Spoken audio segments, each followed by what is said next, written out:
19 लाख इसका प्राइस था। अच्छा। मेरे को ये पड़ी 14,90,000 की।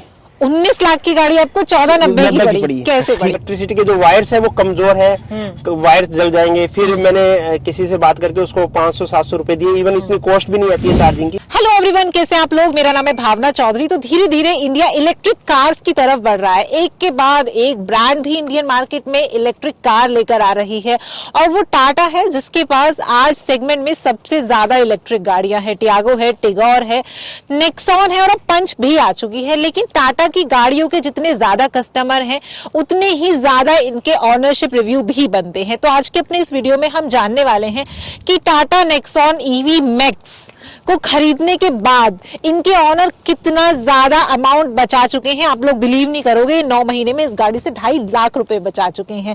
साथ ही साथ जानेंगे नेक्सॉन ईवी मैक्स की सर्विस कॉस्ट के बारे में और क्या रहा है इस गाड़ी के साथ उनका एक्सपीरियंस। फ्रेम में बुलाते हैं संजीव स्वामी जी को, जो कि है टाटा नेक्सॉन ईवी मैक्स के ऑनर। नेक्सॉन ईवी मैक्स खरीदने से पहले जो लोगों के माइंड में एक थॉट होती है कि इलेक्ट्रिक कार खरीदूं या ना खरीदूं, वो वाली थॉट आपके दिमाग में भी थी? बट मैंने रिसर्च करके उस थोड़ को थोड़ा सा साइड में किया। बट फिर भी घर वालों की और के दिमाग में वो थी कि इलेक्ट्रिकल लेनी चाहिए, नहीं लेनी चाहिए, लेनी चाहिए, नहीं लेनी चाहिए। क्योंकि जब हम इलेक्ट्रिक गाड़ी लेने जा रहे होते हैं तो एक ना भरोसा चाहिए होता है। हाँ। और दूसरा, इंडिया में अभी भी जो कस्टमर है वो इलेक्ट्रिक गाड़ी लेने से बहुत ज्यादा डरते हैं। सबसे पहले थोड़ी बहुत रिसर्च की कि इलेक्ट्रिकल कार की क्या सच्चाई है, क्या सीन है, क्या फ्यूचर है।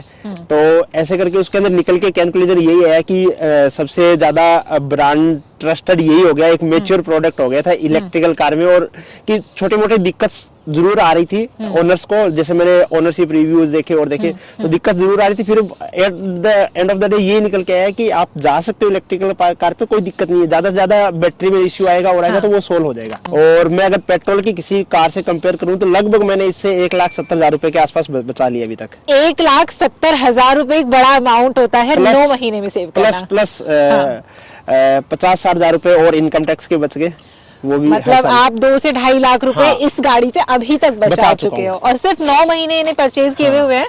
आपने ये 2023 में परचेज की थी, राइट? तो जब ये परचेज की थी उस टाइम पे कितना प्राइस था इसका? इसका एक्चुअल में प्राइस जिसका देखें तो 19 लाख के आसपास था। मेरे को ये पड़ी 14,90,000 की।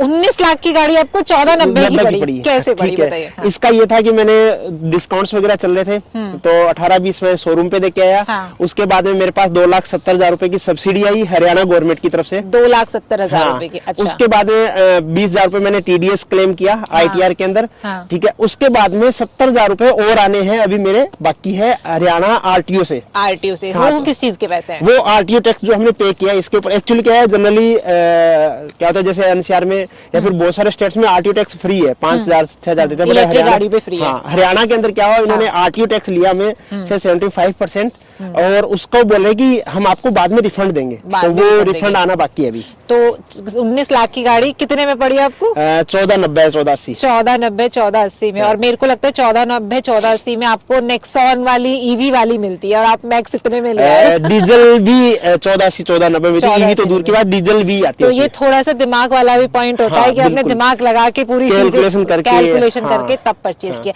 अच्छा, डेली रन कितना है आपका? मतलब डेली रन कई बार 100 किलोमीटर हो जाता है, कई बार 20 किलोमीटर पे अटक जाता है। 60-70 किलोमीटर मेरा 60-70 किलोमीटर हो जाता है। तो कितने दिन में इसे एक बार चार्ज करते हो अगर मैं रेंज हिसाब से देखें? 2-3 दिन में चार्ज कर लेता हूँ। मेरे मतलब 40% के आसपास जब बैटरी आती है तो मैं इसको चार्ज लगा देता हूँ 40% के आसपास। और अब जो बात आती है, सबसे मेन आती है कि हमारा चार्ज में खर्चा कितना होता है। आप इसे एक फुल चार्ज करने में कितना यूनिट खर्चती हैं आपकी और कितने पैसे आपके लगते हैं? फुल चार्ज करने में जनरली ये 40-41 यूनिट खर्चती है। और अगर खर्चे की बात करें तो मैं इसको जनरली घर पे चार्ज करता हूँ। घर पे चार्ज करते हैं। और घर पे चार्ज करने का मेरा 6 रुपए की यूनिट के आसपास आता है। घर पे जो यूनिट पड़ती है अपनी तो 240, 250, 6-24, 240, 250 रुपए मेरे इसमें चार्ज हो जाती है। और मान लो कई बार क्या होता है, जैसे हाईवे पे लंबे ट्रिप पे जाना होता है, जैसे 300+ किलोमीटर चलना होता है, तो उस समय हम हाईवे पे फास्ट चार्जर में चार्ज करते हैं, वहां पे इसका खर्चा फुल चार्ज का मैं बताऊं 0 से लेके 100 का तो लगभग 800 रुपए से लेके 1200 रुपए तक आता है। 1200 इट्स डिपेंड ऑन चार्जर कौन सा यूज कर रहे हैं, क्या उस चार्जर की कॉस्ट है, किस लोकेशन पे चार्जर है। मतलब अगर फास्ट चार्जर से करेगी तो 700-800 रुपए में आपकी गाड़ी जो है वो 800 full charge हो जाती है। भी हो जाएगी, कई बार 900 में हो जाएगी, कई बार 1200 में भी हो जाएगी। मतलब अलग अलग लोकेशन वाइज या चार्जर की कंपनी वाइज वो डिपेंड करता है। अच्छा, आपने हेडलाइट को रैप किया हुआ है, ये फॉग की वजह से किया ये हुआ है। एक्चुअली क्या है, मैंने इसमें हेलोजन आते हैं सबसे पहले कंपनी की तरफ से। अच्छा, इस वाले वेरिएंट में मैक्स में भी हेलोजन आ गया। हेलोजन आते थे पहले। अच्छा। हमने एलईडी लगवाई टाटा के शोरूम से। अच्छा। That is good. हाँ। बट क्या कितना प्राइस पड़ा आपको एलईडी का? एलईडी का मेरे को 12,000 कुछ रुपए पड़ा। 12,000 में आपकी चारों एलईडी लग गई। हाँ, मतलब 2 है ना इसके अंदर। हाँ। 2 और 2 4 हो गया। अच्छा, चारों एलईडी, लो बीम और हाई बीम की एलईडी लग गई। अब क्या है, जैसे फॉग आई तो फॉग में जैसे मैं अभी खतरनाक फॉग आई थी राजस्थान में तो आती है। हाँ। तो उस समय क्या है, रात को ट्रेवल कर रहा था तो फॉग में हाई बीम तो बिल्कुल ही खत्म, एलईडी खत्म, कुछ भी नहीं दिखता। तो मैंने उस समय ये लगाया था कि सर्दियों में ये लगा लिया जाए। अच्छा, इसलिए रेप करवाया इसको। ठीक है। और बाकी डिजाइन वाइज आप कह रहे हो, डिजाइन वाइज आप सेटिस्फाई? पैनल गैप्स है इसके डैशबोर्ड में पैनल गैप था। इवन अच्छा। मेरे को इसके अलाइनमेंट्स के जगह पैनल गैप्स लगते हैं अभी भी। जैसे पीछे हम अभी भी आप यहाँ पे देखेंगे तो आप थोड़ा सा पास से देखेंगे ना, ये 20 लाख की गाड़ी के हिसाब से सूट नहीं करता है। हाँ। बट टाटा की सारी गाड़ियों में है, इवन पैनल हैरियर, सफारी, नई पुरानी, सब में ये पैनल गैप का टाटा है। ने फिट एंड फिनिश पे ध्यान नहीं दिया, टाटा ने सिर्फ और सिर्फ सेफ्टी पे मुझे लगता है ध्यान नहीं दिया है। फिट एंड फिनिश हो सकता है उनका कुछ हिसाब से डिजाइन हो क्या हो, बट फिट एंड फिनिश इनका रहता है टाटा की गाड़ियों का। Fit and मुझे ये finish लगता है। इवन अभी भी जैसे पीछे ना कई बार गाड़ी वॉश करते हैं ना, पानी चला जाता है कई बार नीचे बूट के अच्छा, अंदर। बूट के अंदर गाड़ी कई बार चला मैंने जाता ये है। नोटिस किया है। अच्छा। हाँ, और बाकी तो फिट एंड फिनिश में आप देखोगे, ये यहाँ पे आप देखोगे ना तो ये चीजें, ये थोड़ा ये चीजें रहती है कि यार 20 लाख की गाड़ी को रूफ रेल पे अलग ही दिखाई अलग ही दे दिख रहा है। ये चीजें जो बाकी है, यहाँ पे भी है, देखो हाँ, ये ये जो गैप, अब देखो यहाँ पे ये गैप और उसका गैप भी सिमिलर नहीं है, गैप भी सिमिलरिटी नहीं है, तो ये पैनल गैप का एक रहता है। टायर्स अभी आप इस गाड़ी को कितना चला चुके हो? 21,000 किलोमीटर। 21,000। तो 21,000 में ऐसा तो नहीं होगा सिर्फ आपने प्लेन रोड पे चलाई होगी, बहुत ज्यादा? नहीं, मैंने वो सस्पेंशन टेस्ट किया है इसका अच्छे से? सस्पेंशन बहुत अच्छा है, मुझे बहुत अच्छा कैसा लगता है? बहुत अच्छा लगता है। कभी 3 से 4 लोग गाड़ी में बैठ के गए हैं, वहां पर आपने फील किया हो सस्पेंशन?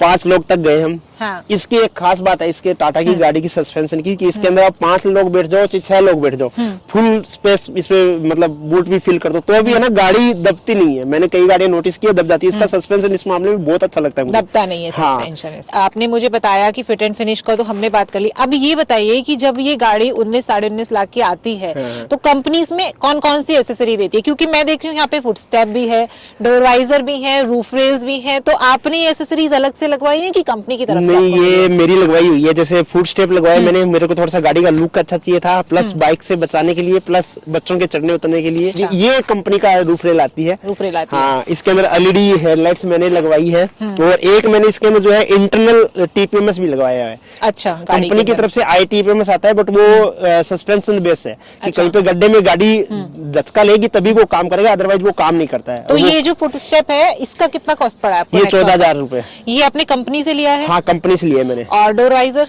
ये 3,000 रुपए का। 3,000 रुपए। मतलब मैं मोटा अगर मैं देखूं तो 50,000 रुपए आपने इसमें एक्स्ट्रा खर्चा किया है। 14, 28, 30। हाँ, इलेक्ट्रिक गाड़ी के बारे में सोचते हैं ना, एक तो ये सुन के होश उड़ जाते हैं कि 6 से 7 साल बाद जितना पैसा मैंने सेव किया है, जब मैं इसकी बैटरी पे बात आएगी, जब कंपनी जितनी अभी वारंटी देती है, जैसे 8 साल की देती है, 8 साल 1 लाख किलोमीटर तक की देती है, तो उसके बाद जब बैटरी चेंज करने की बारी आएगी तो कहने का मतलब ये होता है कि मेरी गाड़ी की 80% कॉस्ट मुझे वापस से भरनी पड़ेगी। इसके बारे में कंपनी से आपने बात की है? देखो, कंपनी से नहीं की, बट मैंने थोड़ा रिसर्च किया। पहली चीज तो बैटरी चेंज नहीं करनी पड़ती हमें, ये कि 8 साल बाद में करनी होती है। कंपनी की जो बैटरी की लाइफ होती है वो चार्जिंग साइकिल पे होती है, तो कितना साइकिल? 2000 साइकिल के आसपास है, मतलब 5-6 लाख किलोमीटर गाड़ी चल जाती है। ठीक है। इतनी तो हम डीजल गाड़ी भी नहीं चलाते, हमारी लाइफ में भी गाड़ी नहीं चला पाते हैं। दूसरा ये है कि बैटरी अगर कोई खराब होती है तो वो पूरी बैटरी चेंज नहीं होती, उस बैटरी के अंदर छोटे छोटे सेल्स लगे होते हैं। जैसे हमारे फोन के है, फोन की गारंटी 1 साल की होती है बैटरी की, बट वो चलाते हैं हम 4-4, 5-5 साल। वैसे इसमें है तो इसमें सेल्स लगे होते हैं, वो सेल चेंज होते हैं। सेल चेंज हाँ, होते हैं। तो उसकी कॉस्ट जो है बहुत ही कम होती है। अच्छा, उसकी कॉस्ट कम होती है।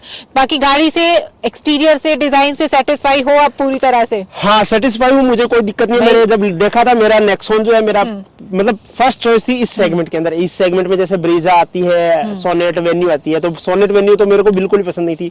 फिर ब्रीजा एक एसयूवी लुक देती थी, बट ये मुझे थोड़ी सी और ज्यादा बोल्ड सा लुक देती थी। गाड़ी के डिजाइन आपको काफी पसंद आए, मेरे को काफी और पसंद जब आप 1 साल में इस गाड़ी से लगभग 2-2.5 लाख रुपए बचा चुके हैं, तो मुझे नहीं लगता आपको किसी और चीज की नीड नहीं, होगी। कोई जो आप बहुत फुली ही सेटिस्फाई हो गए कि बिल्कुल। ईवी मैक्स आपने लिया है। अब थोड़ा ना गाड़ी के इंटीरियर में चलते हैं और गाड़ी को चलाते हुए ब्रेक और सस्पेंशन की बात करते हैं। अब गाड़ी कोई भी हो, गाड़ी के अंदर फ्रेग्रेंस ऐसी होनी चाहिए कि 4 लोग बैठे तो पूछे कि आपने कौन सा परफ्यूम यूज किया है। तो इसके लिए आज मेरे पास है इन्वॉल्व रेन फॉरेस्ट का स्प्रिंग वाटर। इसकी फ्रेग्रेंस कूल फॉरेस्ट वाटरफॉल जैसी है, बहुत ही सूदिंग ये फ्रेग्रेंस देता है और इसे इस्तेमाल करना काफी इजी है। इसके साथ एक कार्ड आता है जो आपको IRVM पर हैंग करना है एंड बॉटल से जस्ट आपको 2 बार स्प्रे करना है। 2 बार स्प्रे करने के बाद इसकी फ्रेग्रेंस पूरी गाड़ी में फैल जाएगी और फैमिली के साथ जा रहे हो, फ्रेंड्स के साथ जा रहे हो या फिर किसी नेबर के साथ जा रहे हो या फिर किसी कोजी पर्सन के साथ जा रहे हो, बंदा पूछेगा जरूर कि आपने गाड़ी में कौन सा परफ्यूम यूज किया है। अगर आपको भी परचेज करना है तो लिंक डिस्क्रिप्शन में, जल्दी से जाकर परचेज कर लो। मेरा कूपन कोड भावना यूज करोगे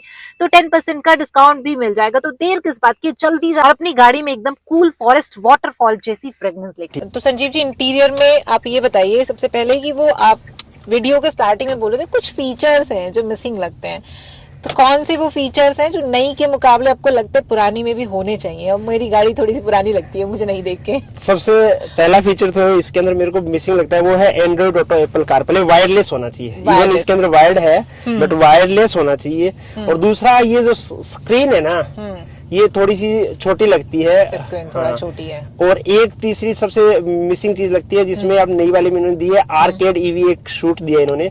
उसमें आप यूट्यूब वीडियोस वगैरह देख सकते हो, जब चार्जिंग लगाते हैं हम तब उस समय काम आती है, तो वो एक मिसिंग लगता है कहीं ना कहीं। बाकी तो इंटीरियर वाइज अगर देखोगे तो पियानो फिट एंड फिनिश, फिर भी 19.5 लाख वाला वाइब आता है इसके इंटीरियर में बैठ के। नहीं, थोड़ा सा तो लगता है आउटडेटेड है, मतलब कि जैसे ये छोटी स्क्रीन है या फिर जैसे ये यहाँ पे निशान है, ये निशान जैसे अब गिर गए, मतलब आ गए निशान, स्क्रैचेस हो गए, तो बट इसको थोड़ा सा अलग तरीके से करना चाहिए इनको हैंडल, ताकि स्क्रैच मैनुअल यूजेस ज्यादा है बजाय टच के, जबकि आजकल टच का ज्यादा है कि ज्यादा ट्रेंड है, लोगों को ज्यादा टच पसंद आते हैं। टच में क्या होता है, थोड़ा प्रोसेसिंग टाइम लंबा हो जाता है। ठीक है कि भाई ऐसे करो और ऐसे करो। टच में क्या है, अपने चलते चलते गाड़ी में कर सकते हैं हम। तो अच्छा, एक बात बताइए, जैसे हम पेट्रोल गाड़ी चला रहे होते हैं, डीजल गाड़ी चला रहे होते हैं, मैंने एसी चला रखा है तो मुझे कम माइलेज मिलेगा। ईवी की रेंज पर एसी का या हीटर का क्या इफेक्ट आता है, आपने जो एक्सपीरियंस किया है? हाँ, वो डीजल और पेट्रोल पे चलाते हैं तो मिथ नहीं है, वो हकीकत है कि कंप्रेसर जो है, इंजन के कंप्रेसर चलता है तो इंजन के ऊपर लोड पड़ता है और उससे अपना जो है माइलेज हमेशा गिरती है। वही सेम चीज यहाँ पे है कि हम जब इसका हीटर या एसी ऑन करेंगे तो माइलेज में डिफरेंस आएगा। 40-50 किलोमीटर का फुल चार्ज से पूरा चार्ज होने में डिफरेंस आ जाएगा। मतलब अगर मैं बिना एसी और हीटर के इसकी माइलेज निकालता हूँ 340-350 आती है, विद एसी या हीटर 300 या 280-90 आएगी। अच्छा, तो 40-50 किलोमीटर तक की रेंज का डिफरेंस फर्क पड़ती है। अलग अलग एप्लीकेशन है बहुत सारी, उसके ऊपर से हम जो है देख लेते हैं पहले कि कहाँ चार्जर्स है, तो मैंने वो प्लान कर लेते हैं। मतलब जैसे घर से चले तभी प्लान कर लो, चाहे आप गाड़ी में बैठे बैठे प्लान कर लो, हमें वैसे पता होता है कि कहाँ जा रहे हैं, ऐसा तो नहीं कि खड़े हुए और चल दिए, तो हम उसको देख लेते हैं कि नेक्स्ट चार्जर कहाँ है। अब क्या है उसके अंदर, जैसे मैंने यहाँ से किया शाहपुरा जयपुर जाते हैं तो वहाँ पे है, उसके बाद में खाटू श्याम जी रिंगस में चार्जर है, तो रिंगस में मैंने चार्ज किया और चार्ज करने के बाद में मैं सालासर पहुंचा। अच्छा। सालासर में वहाँ पे चार्जर नहीं थे उस समय, अभी तो चार्जर हो गया, तो वहाँ पे एक दिक्कत मेरे को फेस करनी पड़ी थी कि वहाँ पे कोई भी मुझे जो है गाड़ी चार्ज करने के लिए, मतलब धर्मशाला वगैरह में नहीं दे रहे थे। उन्हें लगता है हमारा इलेक्ट्रिसिटी जो है वो ज्यादा यूज हो जाएगा या फिर हमारा जो इलेक्ट्रिसिटी के जो वायर्स है वो कमजोर है, वायर्स जल जाएंगे। फिर मैंने किसी से बात करके उसको 500-700 रुपए दिए। इवन इतनी कॉस्ट भी नहीं आती है चार्जिंग की अगर हम किसी घर पे या किसी होटल में चार्ज करें, बट मैंने उसको 500-700 रुपए देके उसके फुल नाइट वहाँ पे चार्जिंग लगाई और उसके बाद में डायरेक्ट मैं मेरे घर पहुंच गया। तो वहाँ पे थोड़ा सा दिक्कत हुई थी, बट वो चार्जिंग इंफ्रास्ट्रक्चर धीरे धीरे डेवलप हो रहा है। अब तो अच्छा बन गया है नेटवर्क, मतलब मैंने 8-9 महीने में उसको डेवलप होते देखा है चार्जिंग इंफ्रास्ट्रक्चर, और आने वाले टाइम में और भी ज्यादा होगा। तो अब जो अगर आपसे कोई फ्यूचर में बोले कि आपको ये गाड़ी अब रिप्लेस करनी है 5 साल 6 साल बाद, तो वापस से इलेक्ट्रिक पर जाने का सोचा है या कि पेट्रोल डीजल की तरफ जाने का? नहीं, जाएंगे तो वापस इलेक्ट्रिकल पे जाएंगे। इलेक्ट्रिकल पे जाने का इसका एक तो अपनी रनिंग कॉस्ट है, एक इसका जो ड्राइविंग है ना वो बहुत प्यारा है। पिकअप दिखाऊंगा गाड़ी का, इतना शानदार पिकअप है। हमने रेस वगैरह की है स्कॉर्पियो के साथ, फॉर्च्यूनर के साथ। अच्छा। ठीक है, मतलब ईवी को सिर्फ ईवी गाड़ी है जो टक्कर दे सकती है ड्राइविंग में, और कोई गाड़ी इसके आगे टिक नहीं पाती है। क्योंकि इसके पेट्रोल के अंदर मुकाबले ज्यादा पिकअप है। पेट्रोल हो चाहे डीजल हो, हाँ। ठीक है, उनके मुकाबले ज्यादा पिकअप इस गाड़ी में आपको देखने को मिलेगा। इसमें इंस्टेंट टॉर्क मिलता है हमें, जो Instant पिकअप torque जो मिलता जैसे है। अभी मैं इसको चलाऊं तो देखो आप, इतनी देर में अपनी जैसे कोई दूसरी गाड़ी होती है तो वो पिकअप ही नहीं ले पाती। नहीं लेती, हाँ। नहीं लेती, हाँ। तो ये एक इसकी खासियत है, तो मुझे ये चलाने में बहुत अच्छी लगती है।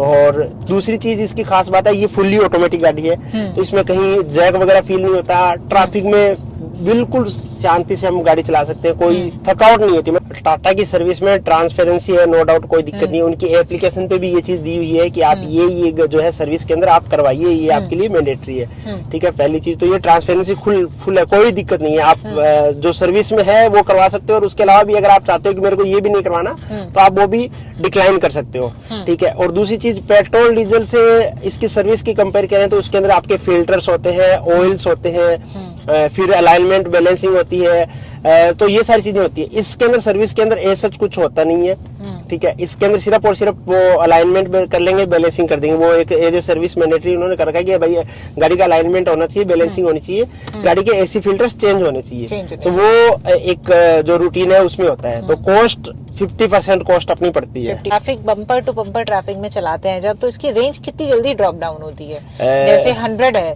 मैं ट्रैफिक में चला रही हूँ, तो वो किस हिसाब से मुझे ड्रॉप देखने को मिलता है रेंज में? बहुत, मतलब इसके अंदर थोड़ा सा कहानी उल्टी है पेट्रोल डीजल के मुकाबले। पेट्रोल डीजल के अंदर क्या होता है, मतलब माइलेज कम मिलती है, हाँ। जब हम ट्रैफिक में चलाते हैं। इसमें क्या है, ट्रैफिक में चलाते हैं तो हमें रीजनरेशन होता है और माइलेज ज्यादा मिलती है। तो जैसे आप देख पा रहे होंगे, यहाँ पे मैंने सुबह चार्ज करके आया हूँ, मैं 82 किलोमीटर चल के आया हूँ, और मेरी अभी तक जो है ये 22% ही बैटरी डाउन हुई है। 78% रेस्ट है। मतलब इसके अंदर जो है ज्यादा आपको ट्रैफिक में बेनिफिट मिलता है, क्योंकि रीजनरेट होता है। नेक्सॉन का आपका बजट है, मान लो 10-11 लाख रुपए की नेक्सॉन का आपका बजट है, तो उसमें आप टैगो पे चले जाओ, टैगो पे चले। हाँ, क्योंकि आप पेट्रोल की नेक्सॉन या डीजल की नेक्सॉन ले रहे हो, उससे बेहतर देना आप टैगो ईवी पे चले जाओ। भाई 5 लोग उसमें आने, 5 इसमें आने, बट वो आपको ज्यादा पैसे बचा के देगी, ज्यादा कंफर्टेबल है। तो ये है कि अगर आप कोई भी नई गाड़ी ले रहे हो ना, तो एक बार ईवी की तरफ जरूर देखो। अगर आप मान लो स्कॉर्पियो अन ले रहे हो, उसकी जगह आप ये नेक्सॉन ईवी ले लो, उसकी जगह हाँ। भाई 5-6 लोग उसमें बैठने, 5 लोग बैठने। जनरली क्या होता है, आपने देखा होगा सिटी में एक ही बंदा चलाता है, एक ही बंदा रहता है गाड़ी के अंदर, तो उस चक्कर में बड़ी गाड़ी लेने के बजाय ये गाड़ी ले लो, या फिर उस रेंज की ईवी गाड़ी ले लो, ईवी गाड़ी। हाँ। तो ये मेरा एक कंसेप्ट है कि ईवी गाड़ी जरूर लो, चाहे आप कोई भी बजट में लो। ईवी गाड़ी पे एक बार जरूर फोकस करो, और अगर आपको मौका मिले चलाने का तो चला के देखो, और फिर आप डिसाइड करो कि हाँ, कौन सी लेनी चाहिए। और थोड़ी सी एक बार कैलकुलेशन कर लो, कोई दिक्कत नहीं है ईवी गाड़ी के अंदर, कहीं पे भी दिक्कत, कहीं इश्यू नहीं लगता। तो ये थे संजीव जी, जिन्होंने अपनी नेक्सॉन ईवी मैक्स के बारे में आपको पूरी इन्फॉर्मेशन दे दी है। साथ ही साथ इनका यूट्यूब चैनल है, लिंक मैं डिस्क्रिप्शन में डाल रही हूँ। संजीव जी बताते रहते हैं कि ईवी मैक्स के साथ उनका टाइम कैसा चल रहा है, कितना 1000 किलोमीटर चला चुके हैं, क्या सर्विस कॉस्ट है, सारी इन्फॉर्मेशन आप वहां से ले सकते हैं। Thank you so much Sanjeev ji, and फिर से मिलेंगे आप लोगों से किसी और वीडियो में, तब तक के लिए बाय बाय।